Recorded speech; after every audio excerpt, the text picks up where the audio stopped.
সংখ্যানুপাতিক নির্বাচন এখন বাংলাদেশের হট টপিক। এইটা বিএনপি ছাড়া সব দলই চায়, বিএনপি চায় না। এটা খুব বেকুবের মতো প্রশ্ন করি, হ্যাঁ, কিছু মনে করেন না।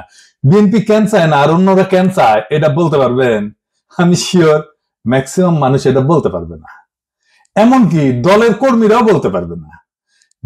আমার এটা বোঝার জন্য মেলা পড়াশোনা করা লাগছে। যাই হোক, বিএনপি জামাত দুই দলকেই বলতেছি, এটা হইতেছে সেই কারিশমা কাপুর।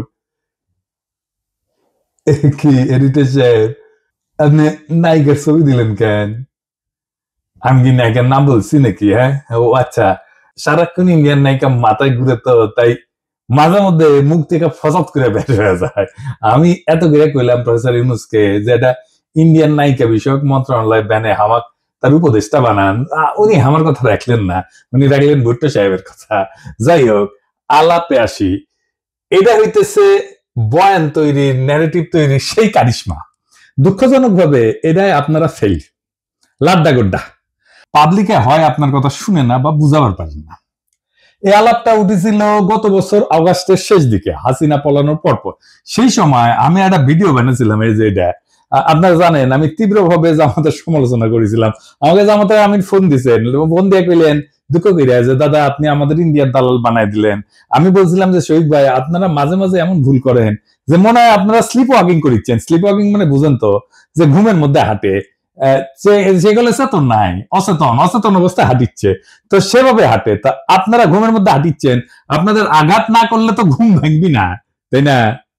যাই হোক, আজকে আমরা দেখবো আসলে পদ্ধতি বাংলাদেশের জন্য ভালো হবে কি, রাজনৈতিক দলগুলো কি বুঝে চাইতেছে আর কি বুঝে বিরোধিতা করছে। আসেন সেটা আমরা একসাথে বুঝে দেখি। আমার আগে ভিডিও থেকে দেখে আসি। আসেন, এই সংখ্যানুপাতিক নির্বাচন বিষয়টাকে আমি কইছিলাম, হ্যাঁ, জামাত 10 দফা প্রস্তাব দিচ্ছে, ভালো কথা, কিন্তু এটার মধ্যে একটা খুব ইন্টারেস্টিং দফা আছে, তা হইতেছে সংখ্যানুপাতিক নির্বাচন। এটার মানে কি জানেন? মানে হইতেছে ধরেন আপনার আসনে মোট ভোট 10 লাখ, মানে মোট ভোটার আর কি। তো ইলেকশন হইলো বিএনপি পেলো 5 লাখ, জামাত পেলো 3 লাখ। এখন আবার জামাত বলবে আমাদের কম ভোট দিলেন কেন? যাই হোক, এটা হিসাবের জন্য আর কি। আওয়ামী লীগ পেলো ধরেন 1 ভোট, তাও চূড়ান্ত গণনা ক্যান্সেল হয়ে গেল, হ্যাঁ, তো জিতবে তো বিএনপি, তাই না? তো এখন যে জামাত যে 3 লাখ ভোট পেলো, এটা তো পুরাই লস জামাতের জন্য। সে বলতেছে না, 300 আসনে যত ভোট পড়বে সেই ভোট, মোট ভোটের যত শতাংশ, 300 আসনের তত শতাংশ সিট তারে দিতে হবে। তার মানে কোন সিটে আলাদাভাবে যারা জিততেছে না, তারা যদি সব মিলায় 1% ভোটও পায়, তাইলে তারা 3টা সিট পাবে, বুঝছাও? যদি 0.5% পায়, তাইলেও একটা সিট অন্তত পাবে। ছোট দলের জন্য খারাপ না, সিট বাড়ে এতে। ইউরোপের অনেক দেশে সিস্টেম আছে। তাই ন্যাশনাল পলিটিক্সে ছোট দলের একটা ভয়েস আছে, তাহলে তো ভালোই, তাই না? পশ্চিমে তো অনেক কিছুই আছে রাজনীতিতে, তাই না? আমরা জানি পশ্চিমে সেকুলারিজম আনিছি আমরা, আছে তো, আনিনি কে? পশ্চিমে LGBTQ রাইটস এর ইস্যু আছে, আমাদের দেশের লোকেরা মেনে নিবে? পশ্চিমে মদ খাওয়া, জুয়া, ক্যাসিনো মেনে নিবে? আমাদের দেশে মেনে নিবে না। তার মানে পশ্চিমে আছে, এটা কোনো সাফাই হইতে পারে না। হ্যাঁ, ছোট দলের জন্য এটা ভালো। তা জামাত কি ছোট দল নাকি? মনে করিছে যে চিরজীবন সে ছোট দল থাকবে। ওই যে আছে না সেকেন্ড ডিভিশনে খেলা, ওই চিরজীবন সেকেন্ড ডিভিশনে খেলবি জামাত। আজ আমরা দেখবো যে এই ইস্যুটা আমাদের গ্রহণ করা উচিত কিনা, করলে কেন উচিত, না করলে কেন উচিত না। তো শুনলেন তো, এখানে আর একটা বিষয় যুক্ত করা দরকার। তাই হচ্ছে এই সংখ্যানুপাতিক নির্বাচনে আপনি ক্যান্ডিডেটকে ভোট দেন না, আপনি মার্কাক ভোট দেন, মার্কাত ছাপ্পা দেন। ক্যান্ডিডেট যায় কইতো আমাক ভোট দিলে আমি আপনার ব্রিজ ভেঙে দেবো, টুকু আমি আমাক ভোট দিলে আমি আপনার ব্রিজ বেনে দেবো, এটা কবে না, কবে আমার দল ক্ষমতাতে আসলে ব্রিজ ভেঙে দিবি, টুকু ব্রিজ বেনে দিবি, বুঝাও? তো এখন এই পদ্ধতি কেন দলগুলা চায় আমি কোনো অনুমান করব না, আমি ওনাদের দলীয় ডকুমেন্ট থেকে দেখাই দিব। আমি সব দলেরটা দেখাইতেছি না, আমি জামাতেরটা দেখাই, কারণ জামাতি এই সংখ্যানুপাতিক নির্বাচন চাওয়া সবচেয়ে বড় দল। তারা কি বলে এই দাবির পক্ষে আর্গুমেন্ট হিসেবে? আসেন সেটা একটু বুঝে দেখি। জামাতের সাবেক আমির গোলাম আজম সাহেব এই বইটা লেখেন 2005 সালে, সংখ্যানুপাতিক নির্বাচন নিয়ে। এখানে জামাতের সব আর্গুমেন্ট লেখা আছে। এছাড়াও আরো কিছু ইন্টারেস্টিং কথা আছে, পড়তে পড়তে পাইলাম, সেগুলো নোকতা দিয়ে রাখবো, আর সম্ভব হলে আলাপ করব। ওনারা পটভূমিতে 3 নাম্বার প্যারাত লিখেছেন, এডিটর সাহেব দেখান, সিপি ভিউ চাইছে, এটা ওনারা আনন্দে পারলে নৃত্য করেন। সিপি ভিউ চাইছে, কথা কইছে আনন্দের আর সীমা নাই। হ্যাঁ, আরে সিপি ভিউ চাইলে তো এটা আপনাদের জন্য হারাম হওয়া উচিত। তা না, ওনার প্রগতিশীল কুরকুরানি উঠেছে, সিপিবি চাইছে, ওনারা লাভ দিয়ে উঠেছে। তারপর কইতেছে এরশাদও কইছে, সিপিবি এরশাদ কইছে, এরশাদ আর সিপিবি এই দুইটার চাইতে বড় ইন্ডিয়ান মাল বাংলাদেশে আছে নাই। তো এরশাদ আর সিপিবি একসাথে যেটা চায়, এটা যে ইন্ডিয়ার পলিসি, এটা বুঝেন না। তো তাল তলায় গেছে, এই সহজ সমীকরণ বুঝেন না। আসল আলাপে আসার আগে আরেকটা ইন্টারেস্টিং কথা দেখাই, 11 পৃষ্ঠা এডিটর সাহেব দেখান, ওনারা কইতেছেন প্রচলিত রাজনীতি হলো পাওয়ার পলিটিক্স বা ক্ষমতার রাজনীতি। দেশ গড়া আসল লক্ষ্য না, ক্ষমতাসীন হওয়াই আসল লক্ষ্য। ক্ষমতা ওনার কাছে খুবই খারাপ জিনিস। খোদা আমার উঠে নাও, নয়তো দড়ি ফেলাও, ব্যয় উঠে যায়। হ্যাঁ, রাজনীতি তো ক্ষমতার জন্য। রাজনীতি জিনিসটা কি কন্ত, এটাই তো বুঝেন না আপনারা। এবং সেজন্য বলি মাঝে মাঝে জামাত রাজনৈতিক দলই হয়ে উঠতে পারেনি। জামাতের একটা ইমাজিনেশনের বাংলাদেশ আছে, আছে কিনা? আছে তো। কল্পনার একটা বাংলাদেশ দেখে তারা, তাই না? বিএনপিও দেখে, আমিও দেখি, আপনিও দেখেন। আমাদের সকলের ইমাজিনেশনের বাংলাদেশ আলাদা। বিএনপি যে বাংলাদেশ চায় সেটা জামাতের সাথে মিলবে না। জামাত যারা করেন তাদের ইমাজিনেশনের বাংলাদেশ একই, তাই তারা একটা দল করে। এই ইমাজিনেশনের বাংলাদেশ গড়তে হইলে আপনার রাষ্ট্র ক্ষমতা লাগবে। আপনারা ক্ষমতার জন্য রাজনীতি করেন না। রাজনীতি মানেই ক্ষমতা প্রশ্ন। রাজনীতি হচ্ছে ক্ষমতা সম্পর্কের কৌশলগত ক্ষেত্র। রাজনীতি দিয়ে ক্ষমতা তৈরি হয়। জামাত যেটাকে দেশ গড়া বলে সেটাকে আওয়ামী লীগ বলে দেশ ধ্বংস করা। দেশ গড়া কোনো রাজনৈতিক শব্দ না, এটা সাহিত্যের শব্দ। যাই হোক, জামাত বলতেছে, একটাই যুক্তি দিচ্ছে এই সংখ্যানুপাতিক নির্বাচনের জন্য, নির্বাচনের টাকার খেলা বন্ধ করবে সংখ্যানুপাতিক নির্বাচন। আর কোনো দ্বিতীয় যুক্তি নেই। ক্যান্ডিডেটদের টাকা খরচা করতে হয়। দেখেন, টাকা খেলা বন্ধ করার জন্য জামাত সংখ্যানুপাতিক নির্বাচন চায়। খুব সৎ চাওয়া, তাই না? আচ্ছা জামাতের ভাইরা বলেন তো, আমি বিএনপি জামাতের উদাহরণ দিব না, কারণ আপনারা তো ভালো ছেলে, সন্ধ্যাবেলা হাত মুখ ধুয়ে পড়তে বসেন, তাই না? তো ধরেন জাতীয় পার্টি যে খারাপ পার্টি আপনাদের কাছে, তাই না? সে তো 7% ভোট পায়, তাই না? বাংলাদেশে মানে সে 21টা সিট পাবে কিনা? 21টা না পেলে 15টা পাবে, 15টা না পেলে 10টা পাবে, 10টা না পেলে 5টা তো পাবে নাকি? এর মধ্যে যদি সে একটা সিট 500 কোটি টাকায় বিক্রি করতে চায়, হবে না বিক্রি? আপোষে হবে। আওয়ামী লীগের লোকেরাই কিনে নেবে।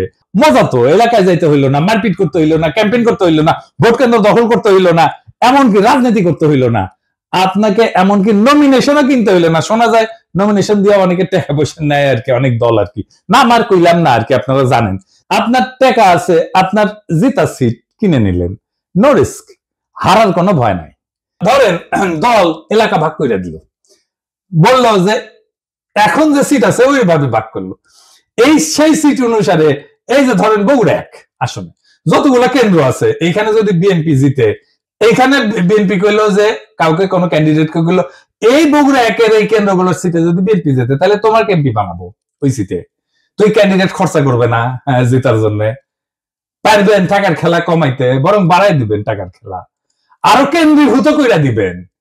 কারণ ওই পাবলিককে জনগণ ভোট দেবে না, ওই পাবলিককে সিলেক্ট করবে দলের নেতা। আর কি সমস্যা আছে? বাংলাদেশের প্রধান রাজনৈতিক দলগুলোতে তো আভ্যন্তরীণ গণতন্ত্র প্রায় অনুপস্থিত, নেতৃত্ব অত্যন্ত কেন্দ্রীভূত। এই পদ্ধতিতে, সংখ্যানুপাতিক পদ্ধতিতে দলীয় তালিকা তৈরি হবে কেন্দ্রীয় নেতৃত্বের মাধ্যমে। এটা স্থানীয় জনপ্রতিনিধিত্বকে দুর্বল করে দিবে। দলীয় নেতৃত্ব ক্ষমতা আরো কেন্দ্রীভূত করবে এবং স্থানীয় পর্যায়ে জবাবদিহিতা কমবে। দলের শীর্ষ নেতৃত্বই নির্ধারণ করবে কে সংসদে যাবে। ভোটারদের প্রত্যক্ষ ভোটের ক্ষমতা কমে যাবে। মানে এখন তো জনপ্রিয় নেতা হলে তার জেতার চান্স থাকে, তাই না?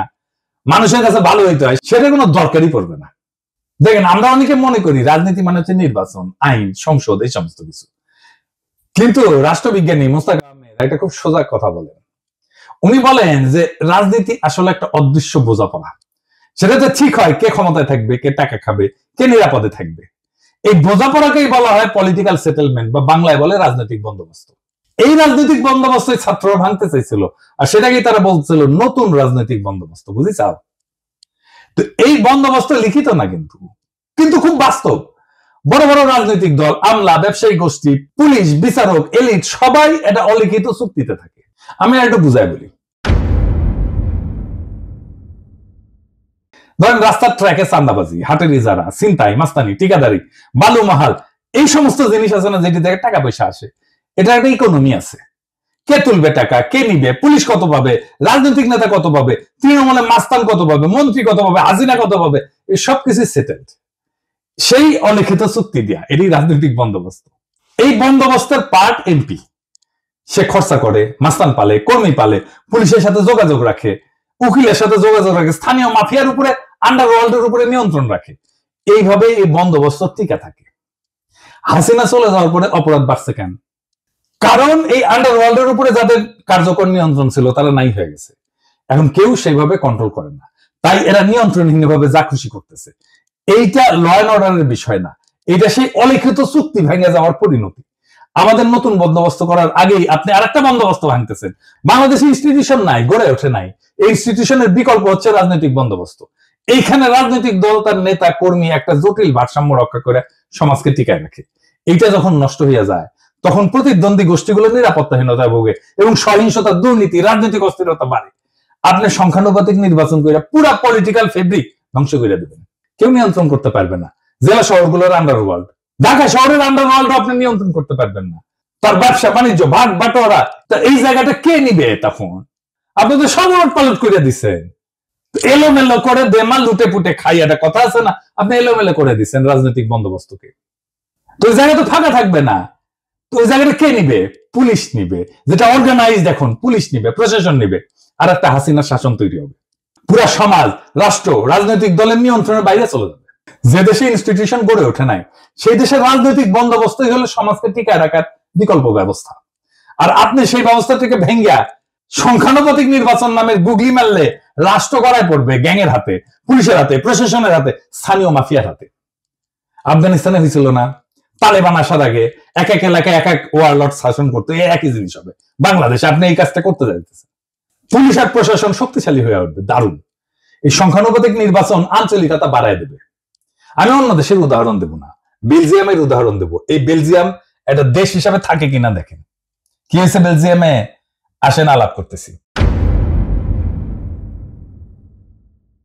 বেলজিয়াম তো একটাই দেশ, তাই না? কিন্তু এর ভেতরে আছে দুইটা বড় জাতিগত ভাষাগত গোষ্ঠী। একটা হচ্ছে ফ্লেমিশ, ওলদান্স ভাষায় কথা বলে, থাকে দেশের উত্তর অংশে, তার নাম হচ্ছে ফ্লান্ডার্স।